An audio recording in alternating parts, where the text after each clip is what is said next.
Well, good evening to all of you. And we're at our last session for the first module. And it's been a real pleasure teaching this. And of course, there is a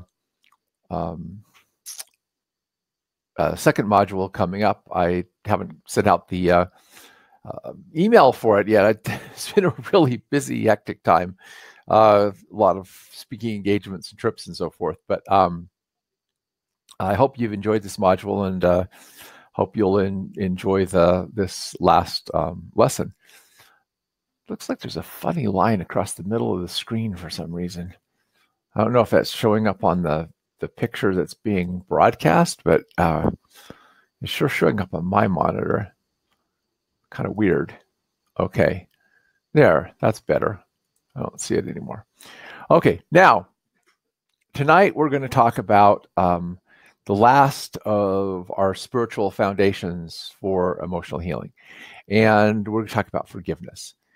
And this is a very, very important aspect of emotional healing because obviously we're dealing with people when we're trying to help people heal emotionally who have been abused, who have been injured, trespassed against. And part of the healing process is helping them to be able to forgive those who caused them injury and caused them harm.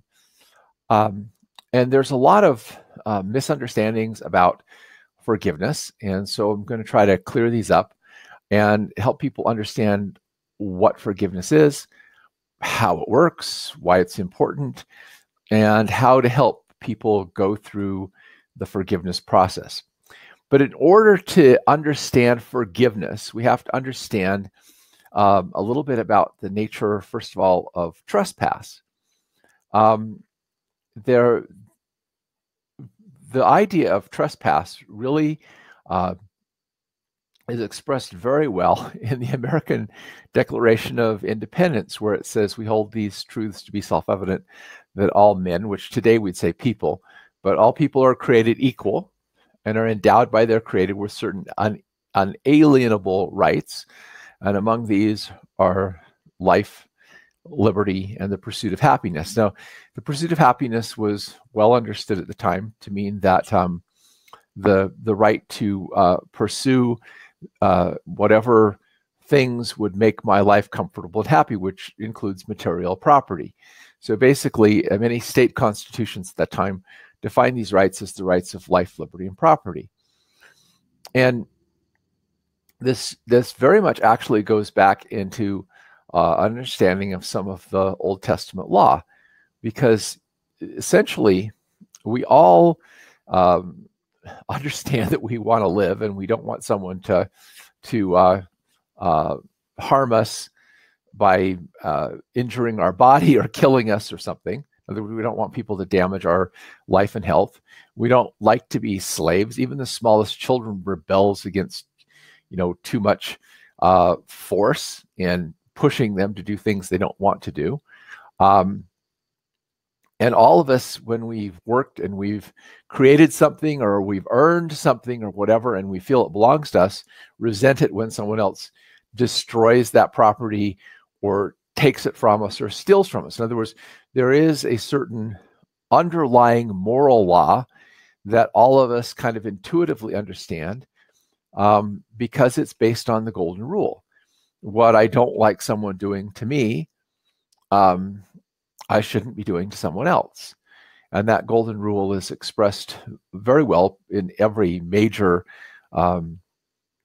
religion around the world, either in the positive way or in the negative way. Don't do to other people what you don't want them to do to you, or do to other people what you would want them to do to you. So when someone trespasses against us, we naturally feel like something has been taken from us that was rightfully ours. And the idea expressed in the Declaration of Independence that these rights are unalienable means that they cannot be made alien to us. In other words, I have a right to my life. I have a right to my liberty. I have a right to the fruits of my own labor. Not because, man created that, but because it's inborn in me as a child of God that I have those rights. And nobody can morally take them away from me. Now, the fact that they're unalienable doesn't mean that someone can't try to take your life or injure your body or try to kidnap you or enslave you or do something like that, or steal your property or destroy your property, whatever. It doesn't mean people are incapable of doing that. It just means that they have no moral right to do that. There is no moral authority that gives you the right to take someone else's life, liberty, or property. And so we all, when someone trespasses against us, we all feel this sense that we have lost something. If someone physically injured us, there may be medical expenses, there may be time when we are, unable to work, and so forth. And we naturally want recompense. We want retribution. And that's really where the idea, an eye for an eye and a tooth for a tooth comes from. It's actually a legal idea. It doesn't mean that if someone pokes your eye out, that you poke their eye out.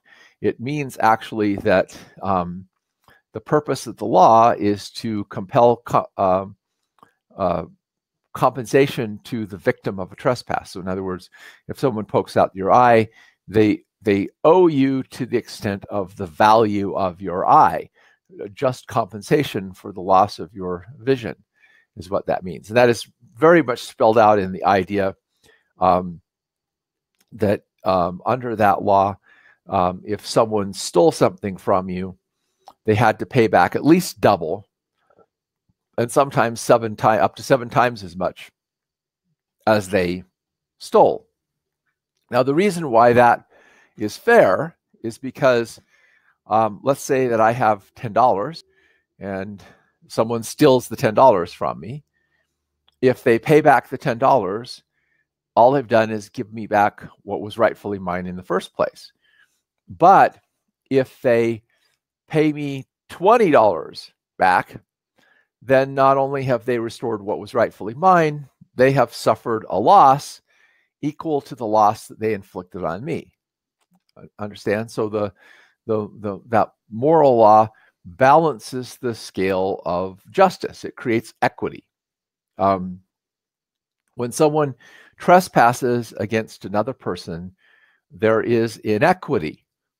The idea of equality is also the idea of equity, that we're all equally valuable. We all have the same rights. It never meant that we're all the same. We're not supposed to be all the same. It doesn't mean we all have to have the exact same things, wear the same clothes, have the same amount of money already.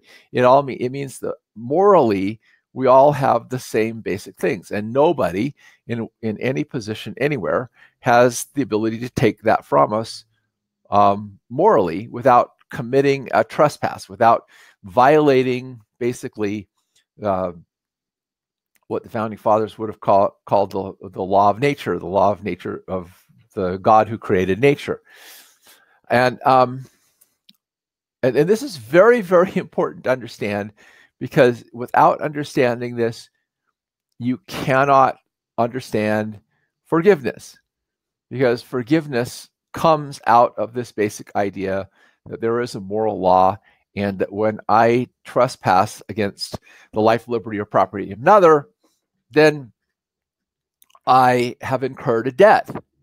I've basically put myself in debt to that person. I'm indebted to them to restore back what I took plus damages, plus suffer some equalizing loss. And so this becomes the foundational understanding of what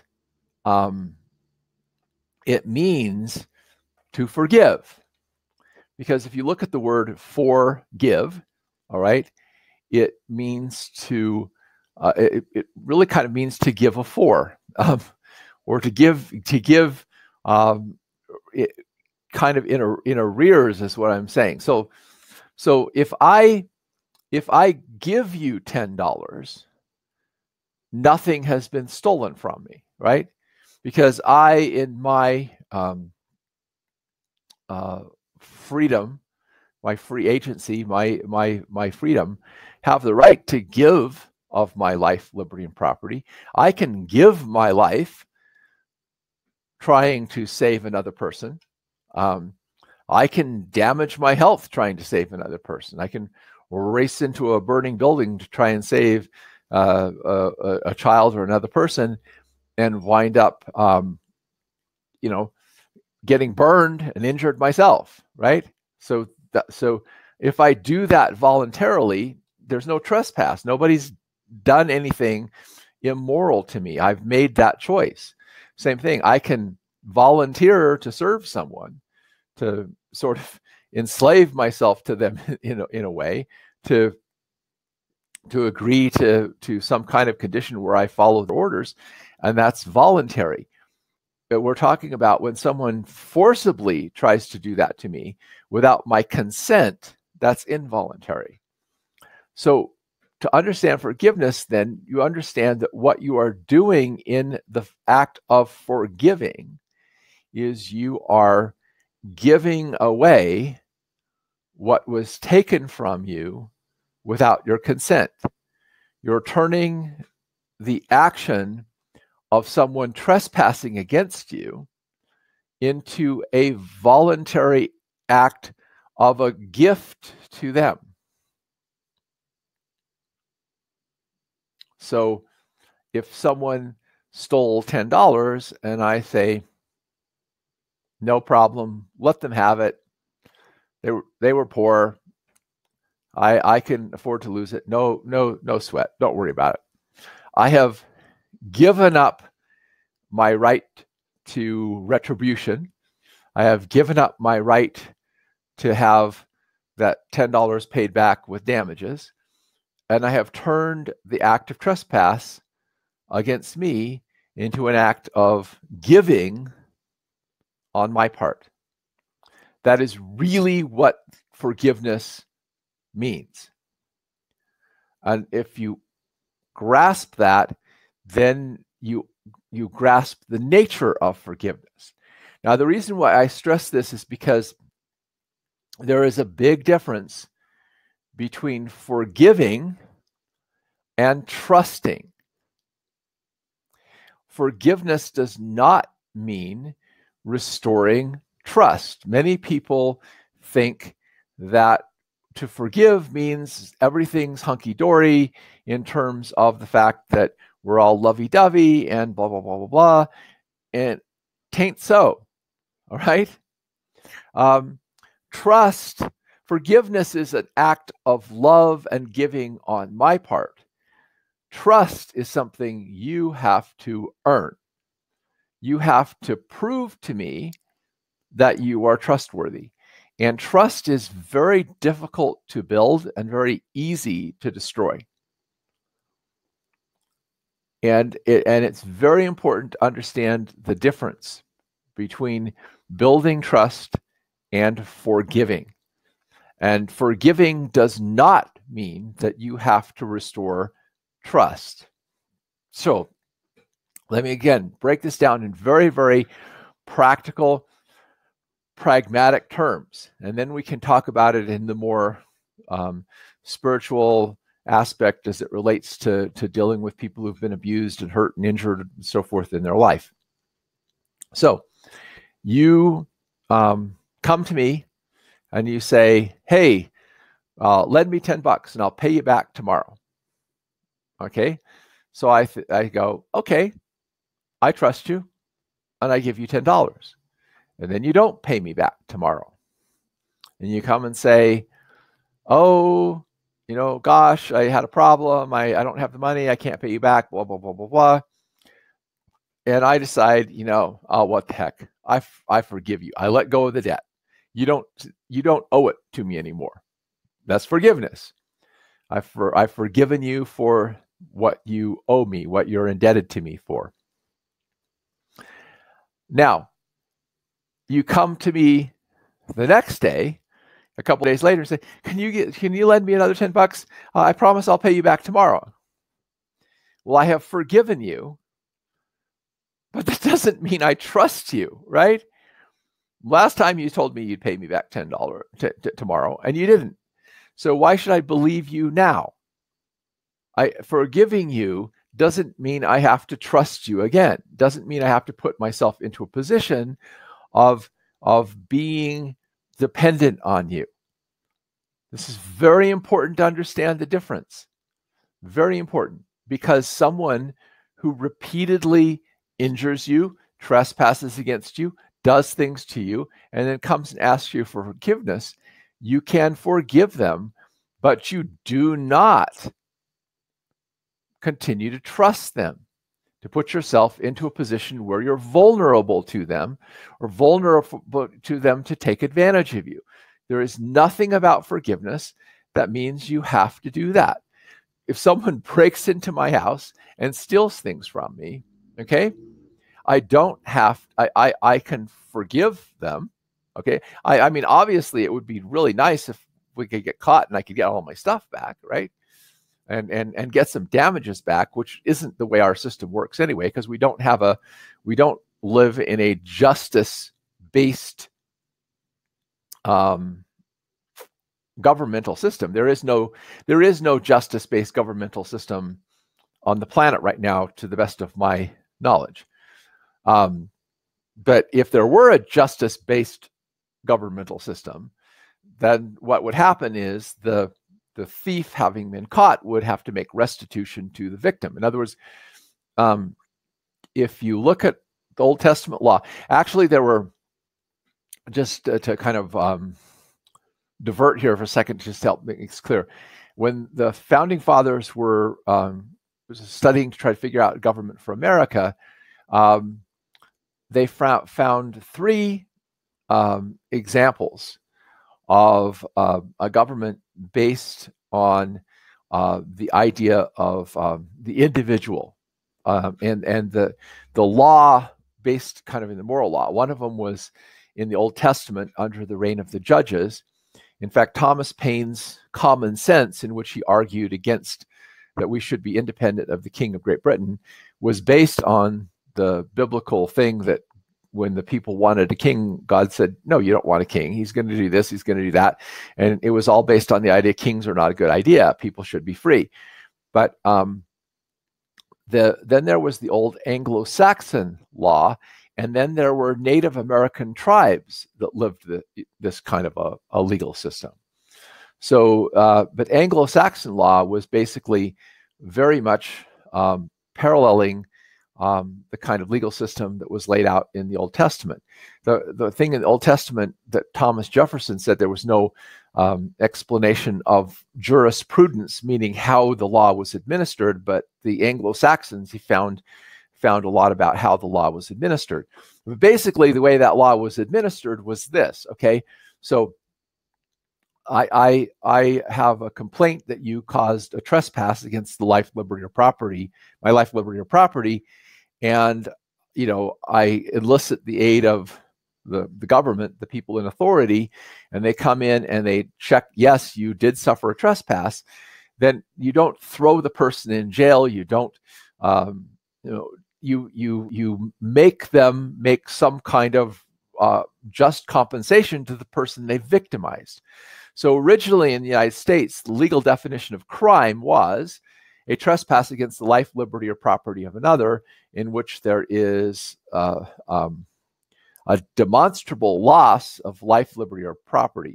So what, in order to convict someone of a crime in the original idea of American law, you had to prove, number one, that they deliberately and willfully, in other words, it wasn't an accident, it was something that they set out to do and they did, trespassed against somebody else, and you could demonstrate that there was a loss of life, liberty, or property. Now, that didn't mean that they administered it in the way that it should be administered, but if you throw a person in prison, and who's paying to keep the person in prison? The people who are taxpayers, right? So you're not getting justice. That's a judgment system. And I'm going to explain the difference between judgment, justice, and mercy in a minute. But a judgment system is based on punishing people.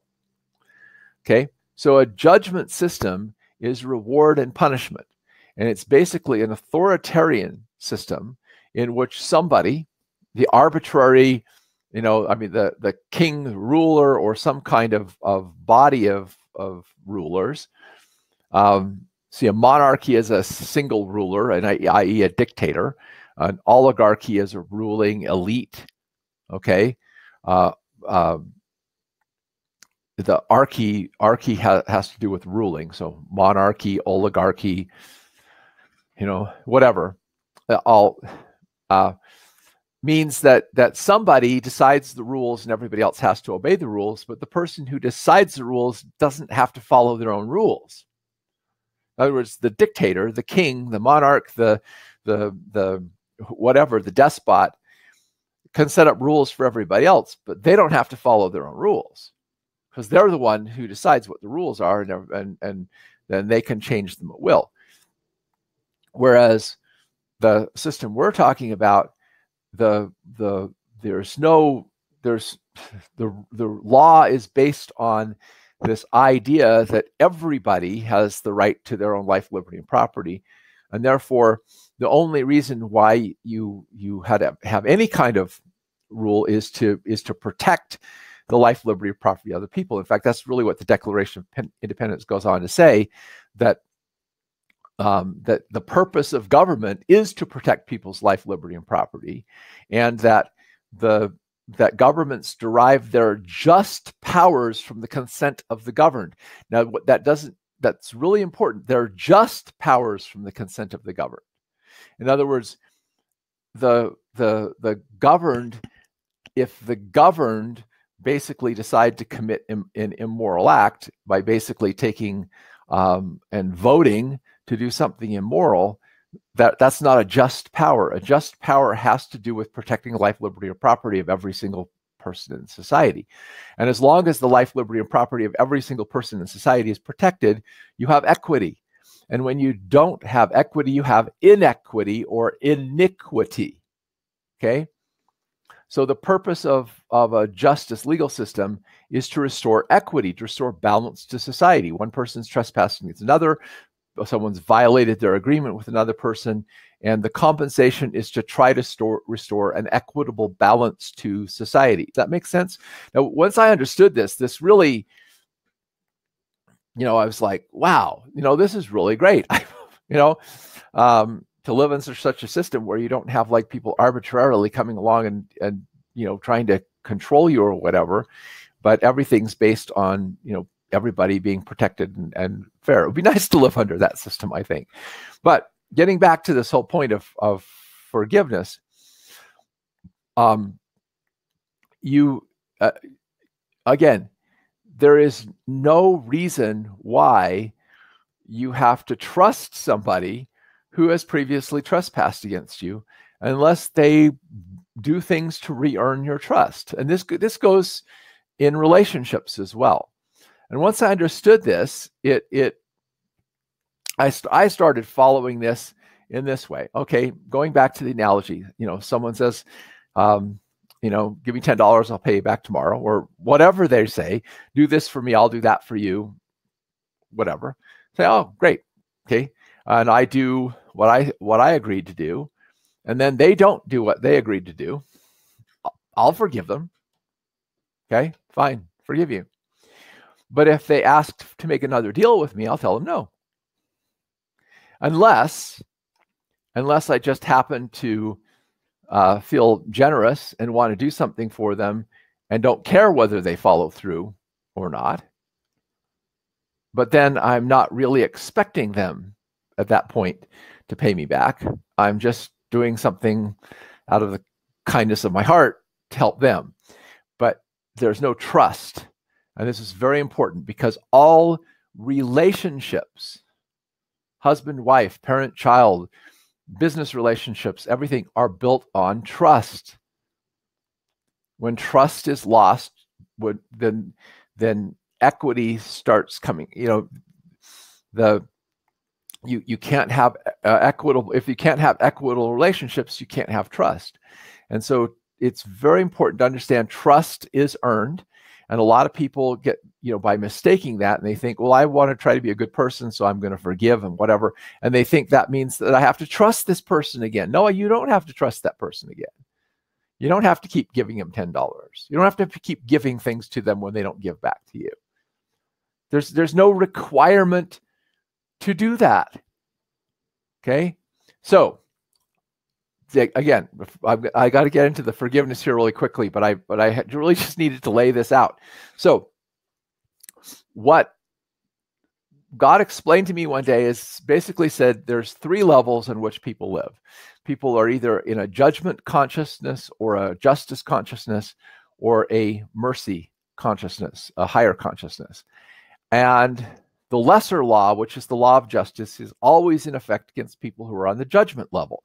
In other words, someone who steals, okay, is always under the thing of justice that they owe what they stole because it's the golden rule, do unto others as you would have others do unto you, is because there is a moral law in the universe that what you sow, you will reap, right? So what I am doing to other people is going to come back to bite me in the behind if it's bad, right? And so it's perfectly morally justified that if someone's trying to kill me, that I can fight back. And if I happen to kill them in the process of defending myself, I have not committed a crime. Okay? I have not done something wrong because all I've been trying to do is defend my own unalienable right to my life. Same thing, with my property or whatever. But people who are living on the level of take, okay, what that means is that they believe that my needs, their needs, are more important than other people's needs. So they don't care that they're making you suffer by injuring you, or making you suffer by taking from you, or making you suffer by lying to you, by saying they'll do something for you and in order for you to do something to them and then not doing it. All that kind of manipulative, abusive, blah, blah, blah behavior belongs to that level of judgment. When someone is saying, basically, my needs are more important than yours, so I will, take what I need and not worry about how it affects you.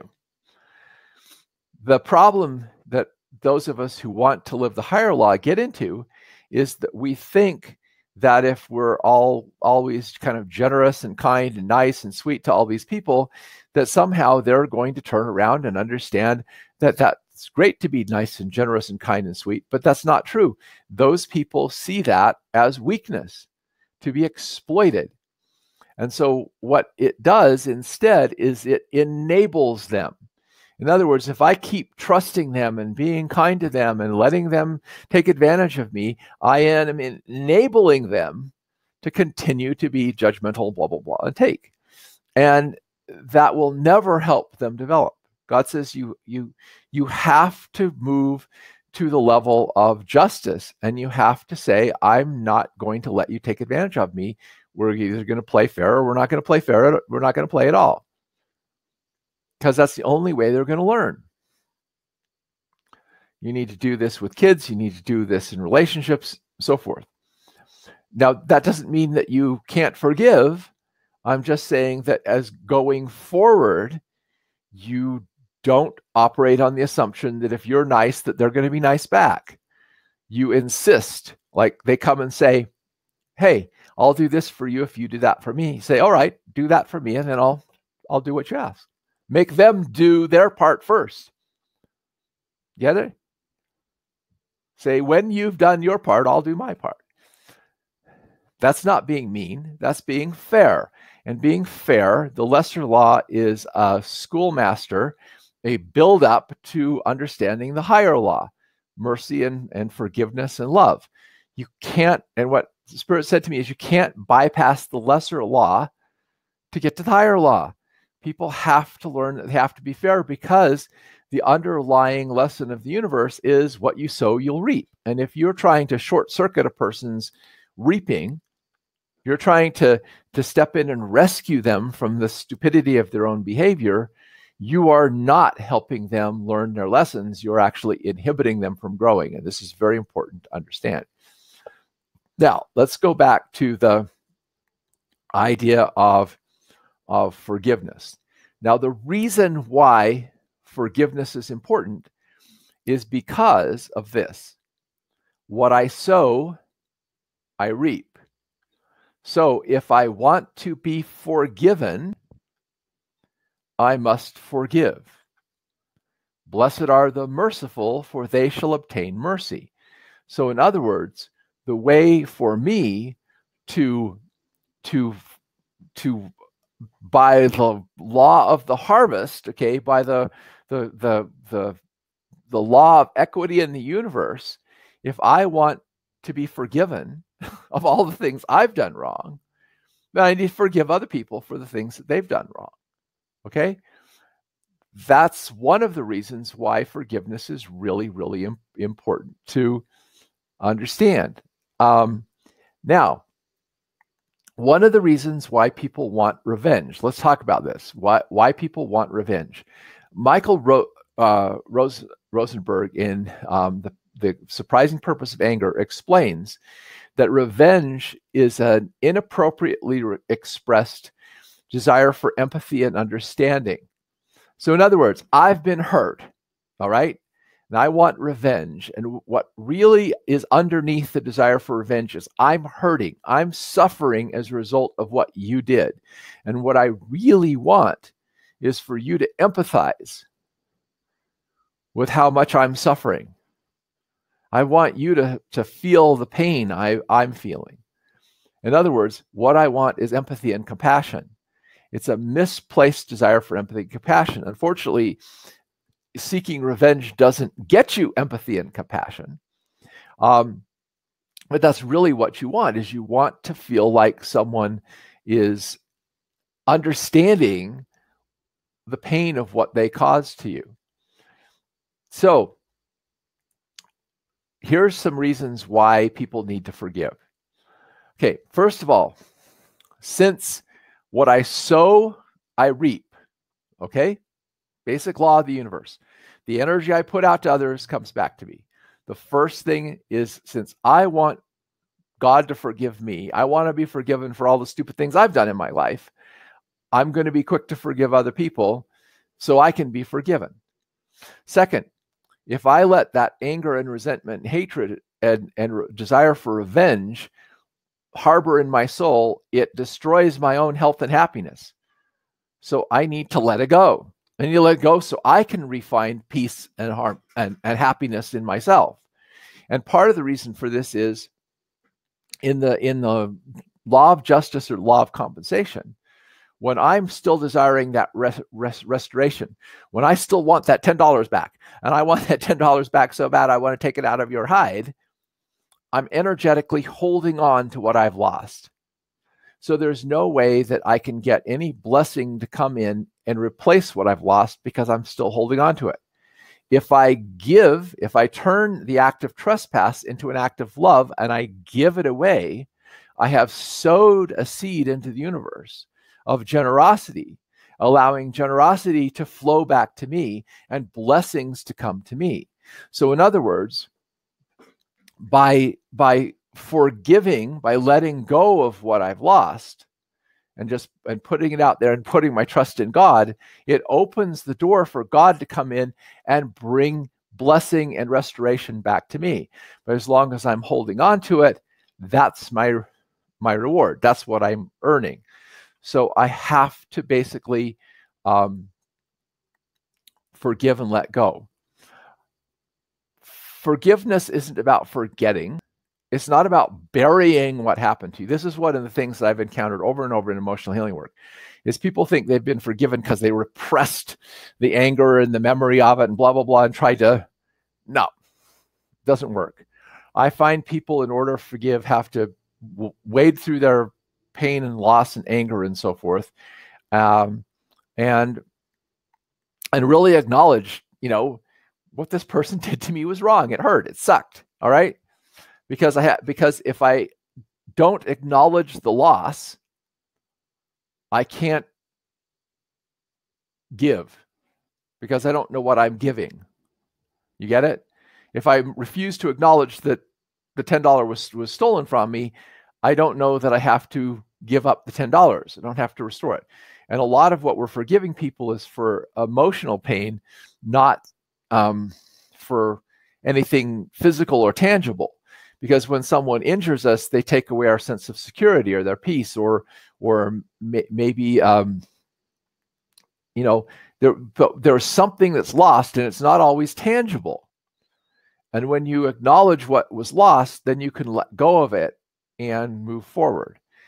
Genuine forgiveness does also not come from a holier than thou attitude, like, I forgive you, you poor,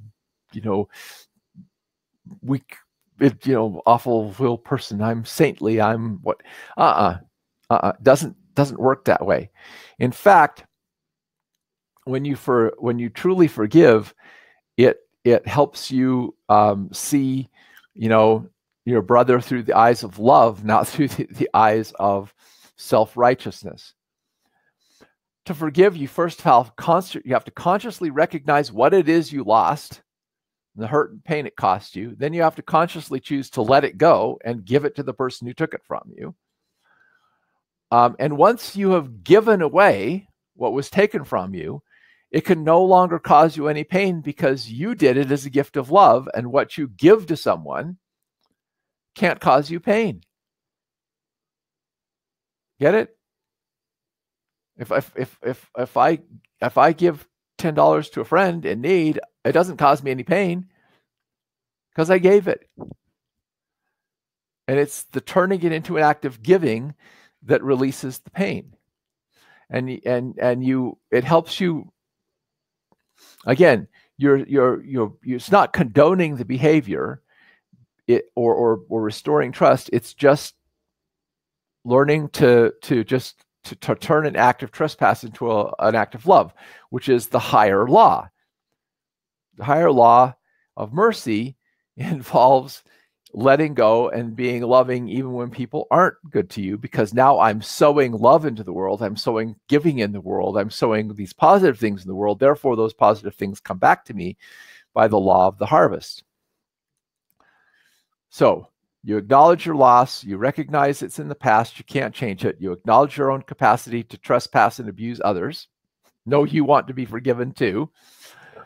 You recognize the emotional woundedness of the other person that caused them to trespass and be abusive. And so then you can release the loss in love and trust that what you lost will be restored to you, and you will be able to find forgivenesses from your own trespasses. So here are some practical tools and things that will help with this. First, a forgiveness journal. This was something I learned from the same person who explained to me the trouble with is that is.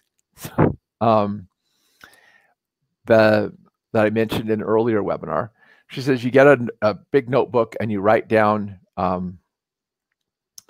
your first name. So in my case, Stephen forgives, and then the person you need to forgive completely. So, and she suggested you start with your mother, your father, and yourself. Even if you don't think you have anything to forgive yourself for or anything you have to forgive your parents for, it's a good exercise. And I did this. You just sit right down here. Stephen forgives himself completely. Stephen forgives himself completely. Stephen forgives himself completely. Stephen forgives his father completely. Stephen forgives his father. Anyway, and you can do this with siblings. You can do this with, spouses, ex-spouses, former lovers, or whatever. So what happens is you do this, things will come up that happened. All right. So what you do is you write down Stephen forgives himself completely for XYZ. Okay. And you write that down and then you move on. Okay. And she said that if you think your parents were perfect, you really need to do this because nobody has perfect parents. Now, the technique I use all the time, that is the primary technique I use is the same kind of technique I use when I'm doing the question affirmations. I basically, person's come up with something, with someone, and they don't have to tell me who it is, but I do the muscle testing, and and actually you can start off with kind of general statement. You test the person on the statement, I have forgiven everyone who has wronged me in my life. If they test weak, then you have them think of people who they might need to forgive. And then you say, have them think of the person, have them say, I have forgiven. And I tell them, think of the person. You don't have to say their name out loud, completely. And then you test them. Okay. They go weak. They have something that they're holding against that person. There is something that they lost due to the trespass that person committed against them that they're still holding on to. And they're still wishing that person would, suffer the way they've suffered. They're still wishing that they could get back what that person took from them, blah, blah, blah, blah. Okay. That's what's happening. So you can specifically check, I've forgiven myself completely. I've forgiven my mother completely. I've forgiven my father completely, all that sort of thing. Now, then you do the same technique we do with question affirmation. You have them sit down, get a comfortable, close their eyes, take a deep breath, and you turn it into a question. What would it feel like to forgive XYZ completely? What would it feel to forgive XYZ completely? Now, what may come up, just like you get coming up with doing other question affirmations, is the anger may come up, the sadness may come up. They may start to cry. They may, I'm just that person. Why did they do that to me? I'm so involved. You let the emotions come up. You let the person express that. And then you go back to, all right. And maybe if there's a specific thing come up, but they beat me up and blah, blah, blah, and they abused me so badly, and you go, okay, what would it feel like to forgive XYZ person for beating me up and abusing me? So you can do the same thing that you would do in the forgiveness journal. Now, at some point in doing that, they'll clear out the stagnant emotion they've got surrounding that, the sadness, the grief, the fear, whatever. And their body will start to relax. A sense of peace will come over them. And as soon as you can tell that they're relaxing and there's a sense of peace coming over, you say, how are you feeling? And they'll say, oh, I'm feeling much calmer. I'm feeling good. You say, well, would you like to feel that way? They say, yes, I want to have that peace. Well, then to get that peace, this is the answer to the question. Understand? The answer to the question, what would it feel like if I forgave this person completely, is that I would have this peace come over me. I would have this release come over me. This tension would go out of my body. This good thing would happen. So therefore, do it. So then you can have them say, I forgive so-and-so completely. And you can do it 3 to 7 times. That's a good number. 3 to 7 times, say it and check it again. And typically now they'll be strong. I've forgiven so-and-so completely. And it's a really, really powerful way to help people forgive. Now, a very, very good story to help understand this whole dynamic is Les Miserables by what's his name? Victor Hugo. Anyway, they made it into a wonderful Broadway musical.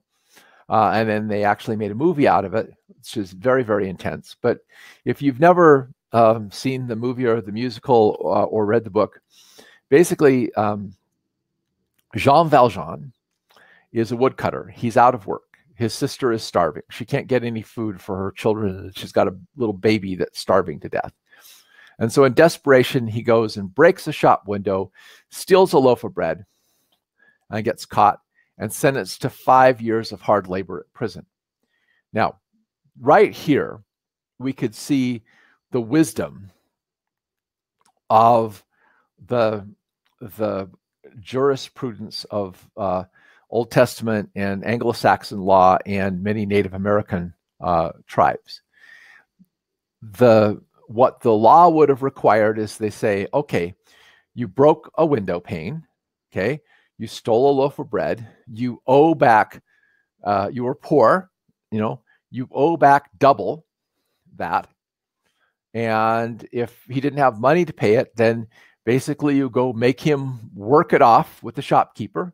The shopkeeper has to get some kind of value for work, to replace the thing, to make some kind of restitution to the actual person who was injured. So you're not labeling Jean Valjean as a thief forever. He did an act. See, this is where you have to get really clear. Separating the act from the person. Remember, we talk about inside, we all have this divine child of God. Outside of that is all of our garbage, which causes us sometimes to act out in ways that are inappropriate. But we can say, just because someone stole doesn't, we don't have to label them, you exist in the state of being a thief.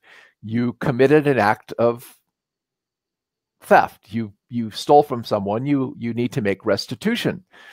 Now, maybe the shopkeeper, seeing the poor guy and everything, goes, I forgive you.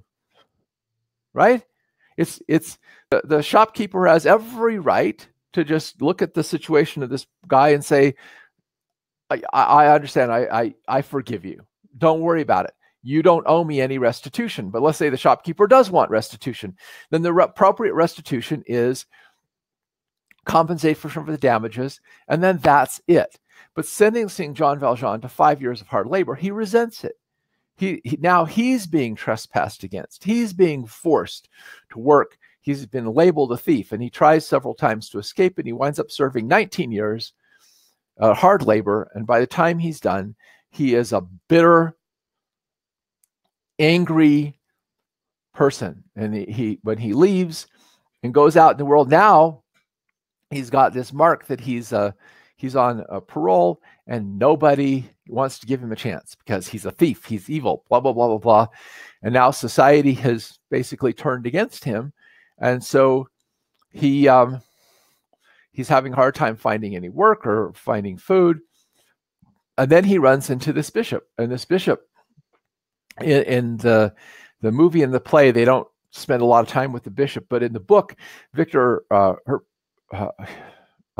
spends several chapters outlining this man who's so generous, helps the poor, does all these wonderful things, lives himself in fairly abject poverty, and just tries to do all this good for everyone else. And anyway, he invites Jean Valjean in, and he has this beautiful silver goblets and plates and silverware and goblets, and he brings out the silver, and he feeds him a meal and treats him like an honored guest and gives him a place to sleep. And Jean Valjean, in the middle of the night, wakes up and steals the silver and flees. And the next day, the police come back, drag Jean Valjean back and say, hey, we caught him with your silver. He says you gave it to him as a gift. We obviously don't believe him. And the priest says, yes, it was a gift. That is forgiveness. Understand? And in the book, when his housemaid, the lady who cooks for him and whatever, says, why did you do that? Well, he says he had been keeping this silver as his one little personal luxury. And he says, I have too long withheld that from the poor. But when the police go, he tells Jean Valjean, I have bought your soul for God. Now you must go and become an honest man. Now that's a really interesting. I bought your soul for God, because what he did is he forgave, and in that act of forgiving, in turning what Jean Valjean, this hardened man, into it puts Jean Valjean in a crisis. He doesn't know what to do. If he'd be back in prison if it wasn't for what this guy did. And he basically he has a change of heart, and he goes and becomes the mayor of a town, and so forth. Meanwhile, there's the policeman Javert, because he's broken parole is chasing after him and determined that there's a right and there's a wrong, and the wrong people have got to be punished and they're going to be sent to hell, and on and on and on. But you can really, if you watch this, if you ever watched it, I really encourage you to watch it. It really helps you understand this theme of judgment, justice, and mercy. From that day forward, Jean Valjean starts showing mercy to people. He starts helping people. He starts serving people. He becomes wealthy. He rescues this little orphan girl and takes care of her, and lives this life that's just almost life of a saint. And the one thing, he keeps the candlesticks that the bishop gave him, because they're a reminder of the gift that saved his soul. And in the movie, you'll see them. If you pay attention, you'll see the candlesticks there. But an interesting thing that happens is that at a certain point, Javert suspects that he's found Jean Valjean, and then who was that time the mayor of the town, and he tells him that you have to fire me because I thought you were a thief, but now the thief's been caught. And so Jean Valjean goes through a crisis of soul because somebody else has been caught that they think is him and is going to get sent to prison instead of him. And he now has a factory. He's the mayor of the town. He's doing all this good for people. But what about this poor man who's been being accused of being him? And he decides he has to go to the court and see if the guy's a thief, he figures, and a criminal, then it doesn't matter, okay? Because he's going to get to go to prison because he deserves to go to prison. But he finds out that the only reason why this man is there is because they think he's hit him. And he says, he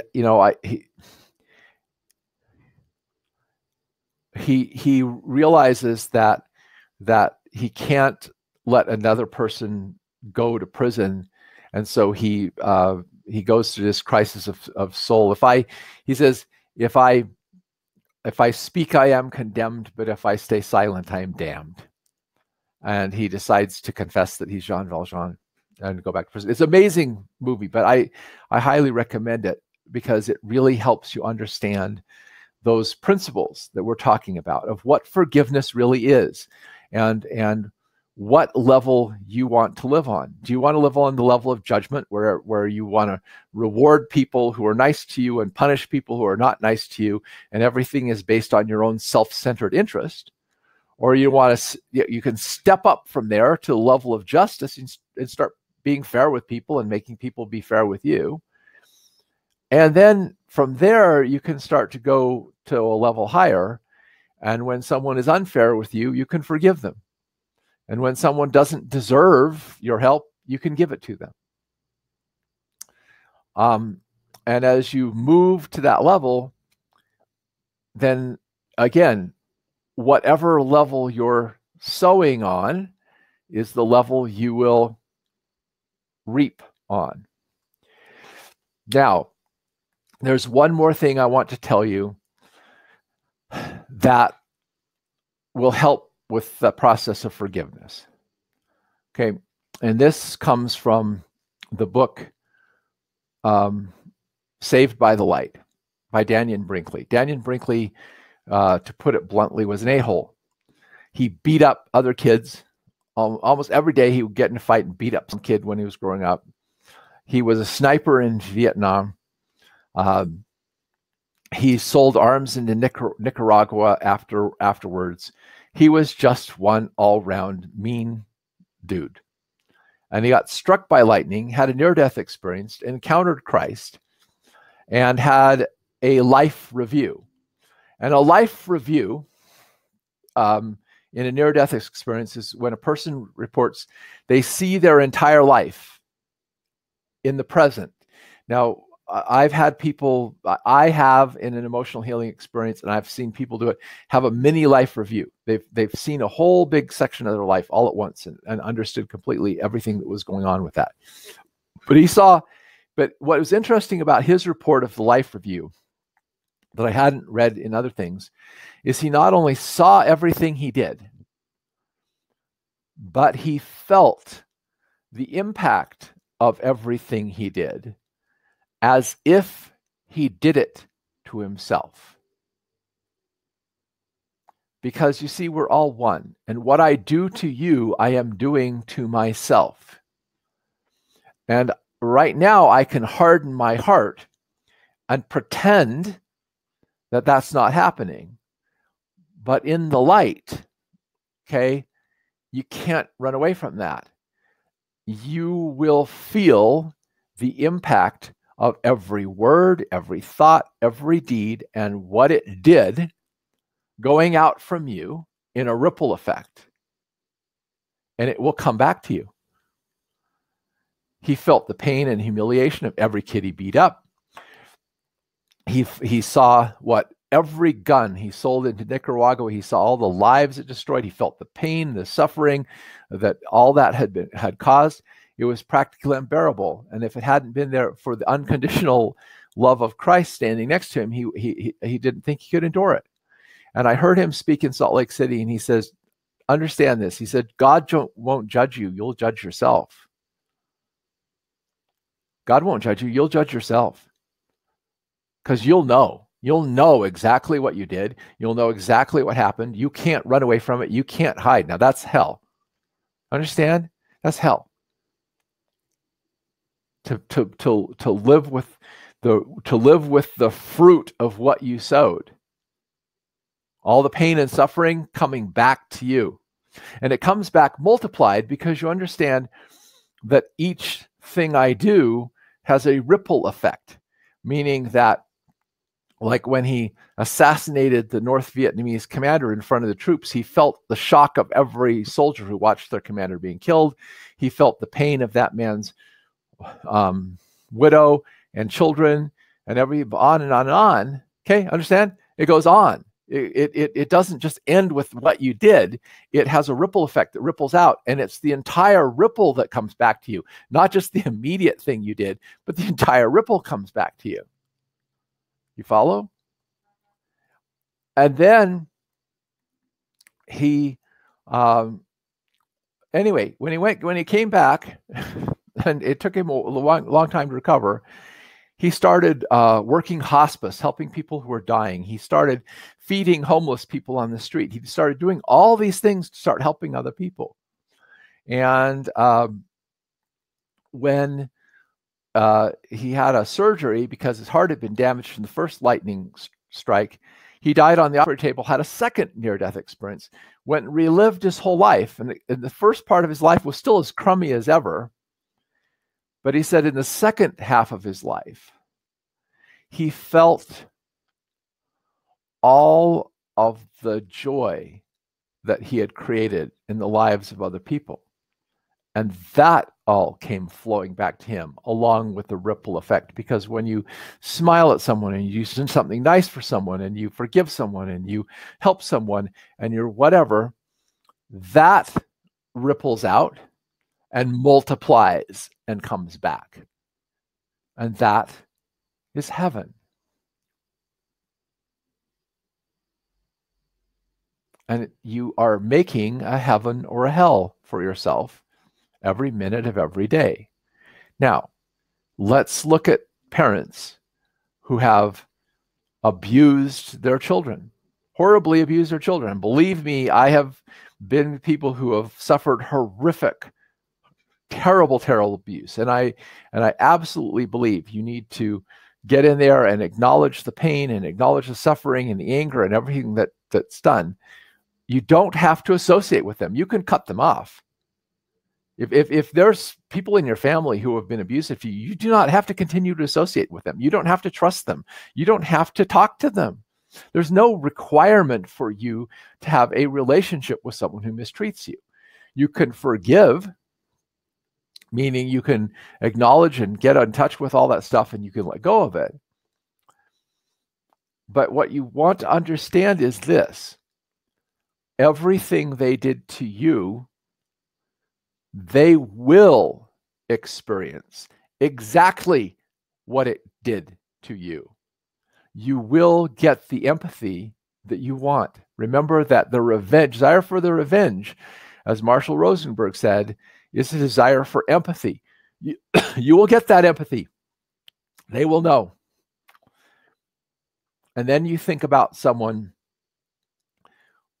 of the really nasty rulers like Stalin and Lenin and Hitler and Mao Zedong, who murdered millions of people,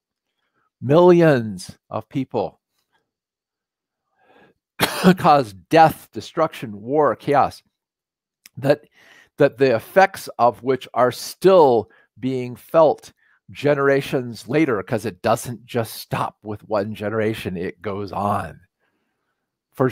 Sometimes for many, many generations. And all of that comes back to them.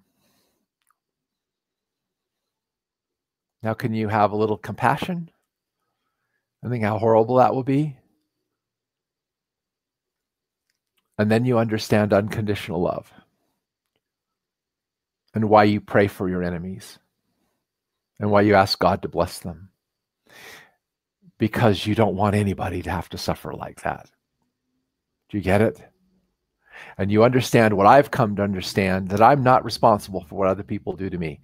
What other people do to me will go back to them multiplied. It doesn't have to affect me other than temporarily.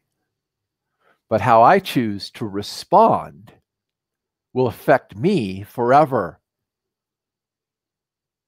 Do you get it? If I choose to live the higher law, to walk the higher path, to take up my cross, to pray for my enemies, to forgive those who trespass against me, to show mercy to those who have whatever to me, that will multiply out and flow back to bless me. And I will live in joy and happiness, no matter what other people did to me. Because it's what I hold in my heart and what I put out in my heart that affects me. So the only way something negative coming outside of me can affect me is if I hold on to it and do not let it go. And if I let it go, it can never harm me. That's the key to understanding forgiveness. I forgive because I want to live in love. And I want to experience peace. So Daniel Brinkley said this. She said, do you want to know the standard by which you will judge yourself? And I was thinking, yeah, okay. I'm sure everybody in that audience was thinking that. He says, this is the standard by which you will judge yourself. I was the difference God could have made in the life of every person I interacted with. I was the difference God could have made in the life of every person I interacted with. Every person that I smile to and I'm pleasant with and show forth love and whatever, I am allowing God to use me as the ability to lift their life. And I will tell you one of the most beautiful experiences. I might have said this before, but I'm going to say it again to close this class. I had done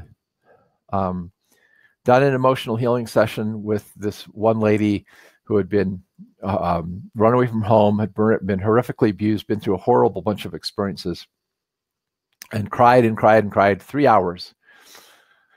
Cried and told me, I thought I had dealt with all this, but I dealt with it up here and I hadn't dealt with it in here.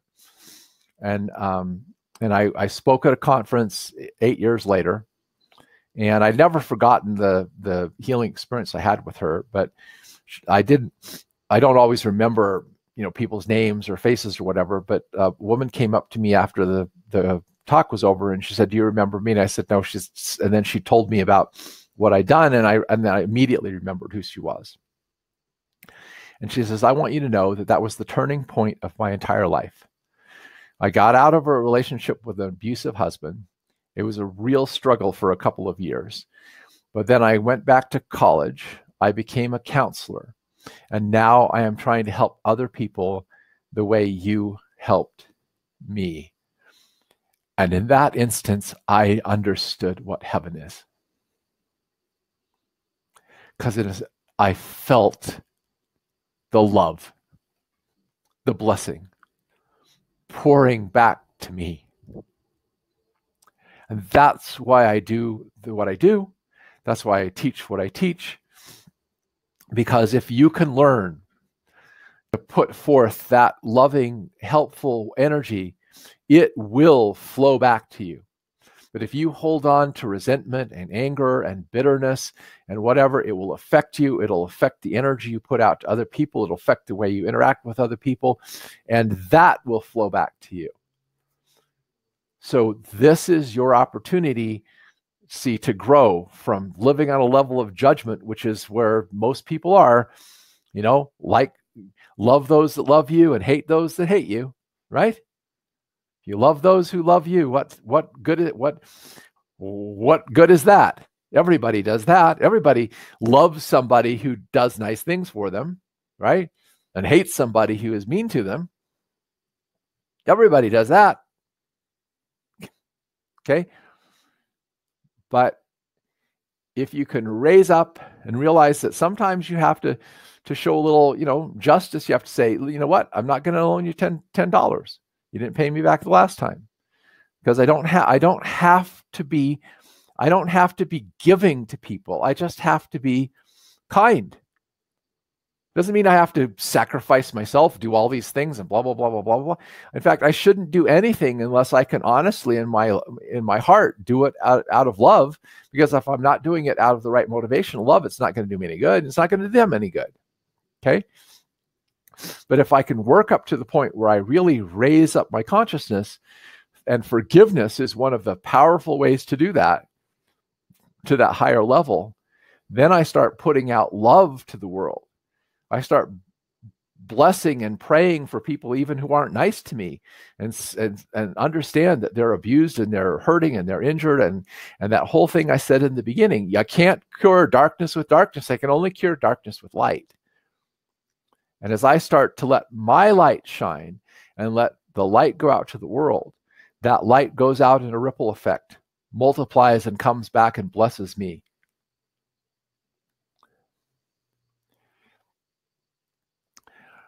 How do you forgive someone who's been telling lies about you? Same way you forgive them for anything. You ask yourself the question, what would it feel like if I forgave this person completely? Remember that what you want is empathy. They're causing you hurt. They're causing you pain. It's a natural desire that when people are causing pain, we want retribution. We want things to be set right. It's not fair. Of course it's not fair. If you want to live on the level of fairness, you can live on the level of fairness, and then you earn fairness, right? Then God, if you're going to be fair, God's going to be fair with you. And everything you've done to hurt other people, and every lie you've told, and every bad thing you've told, right? But if you want to live on a higher level, if you want everything that you've done to be forgiven, if you want all the love and blessings and everything for you, then you step up and go, they don't know what they're doing. They're unconscious. They're caught and trapped in their own pain and suffering. It's not your problem. It's their problem, because everything they've been putting out to hurt you is going to come rippling back to them. They will experience it unless they repent. Get it? You don't have to get retribution. It's automatic. They're going to suffer for what they're doing. Now, do you want to suffer for what you're doing and holding on to it? Or do you want to be happy? If you want to suffer, then you hold on to it and you keep being upset about it. Otherwise, you just go, whatever, let go of it, and so forth. You do have to, okay, But I do want to stress one thing. I have never seen a person be able to do this process unless they really get down and acknowledge the hurt they feel, what's been taken from them, that they're angry and upset about, and then be able to make the conscious choice to just let go of it. Okay? But you can't let go of it until you own it, right? If I don't own that I'm really angry with this person and I really hate their guts and whatever, and I feel like my reputation's been damaged by the things they've said and da-da-da-da, and I'm holding on to my reputation because I really care about my reputation. I really care about or you let go of it and go, I don't care about my reputation. If other people wish to speak ill of me, that's their problem. It's not my problem. Everything they do will come back to them. Everything I do will come back to me. Now, what do you want? Do I want to hold on to the negativity and hold on to the blah, blah, blah, blah, and let that come back to me? Or do I want to change, let go of it, and let something better come back to me? This is the whole essence of what this lesson is about. And it is the key to the whole turning point of emotional healing spiritually. We'll talk about this more, and we'll get better insights into it in the next lesson when we get into more specifics of understanding anger and understanding grief and understanding fear and understanding what they're trying to tell us. And we'll get into more detail about understanding judgment, justice, and mercy and so forth. But right now I'm laying the foundation for helping you understand this spiritual principle. There is a lesser law of justice, which is always there because the reason the lesser law of justice is always there is because the law of the universe is that what I sow, I reap. So whatever a person is sowing, they will reap. So I don't anymore care what other people are sowing, in the sense that they may be sowing bad things that might be somewhat hurtful or whatever to me. What I look inside of myself and say, what am I sowing? Because usually, if that's happening to me, there's something inside me I need to change so that I can sow something different. So, last story, and I've gone way over time on this, but this is a really important thing. Okay. So, one day, I had this huge epiphany. I had been through 3 divorces. And I trying to run away from, the first one, my wife left me, and it was a very short relationship. The next 2, dissolved and were much more painful because they were much more long lasting. But those 2 in particular, a lot of pain, a lot of hurt from those things. And I one day realized that my mother had always been very critical of me and had never been physically affectionate with me. I never got the hugs I wanted. I never got the physical affection I wanted growing up as a kid. And my mom always was pointing out everything I did wrong and almost never said anything about what I did right. And one day I woke up and I realized that I was choosing to marry women like my mom, who were really critical of me and didn't love me. And I realized the reason that I was choosing that was because I didn't love myself. And that if I loved myself, I would have chosen different women to marry. And I remember I went and looked at myself in the mirror and I said, you deserve to be with someone who treats you kindly and is affectionate with you. And I burst into tears because I knew I didn't believe it. And I went to work on that. But in that instance, and this is the real key to forgiveness,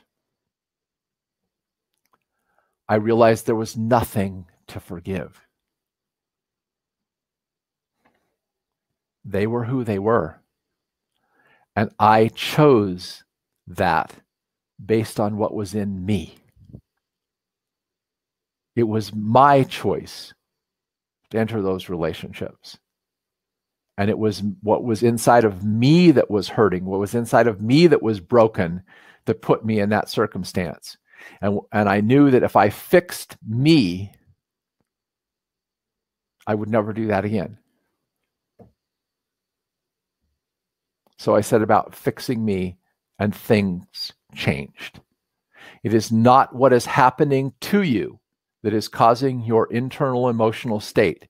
It is what is coming from you that is causing your internal emotional state. And you have the power to change it and heal it. And that's the primary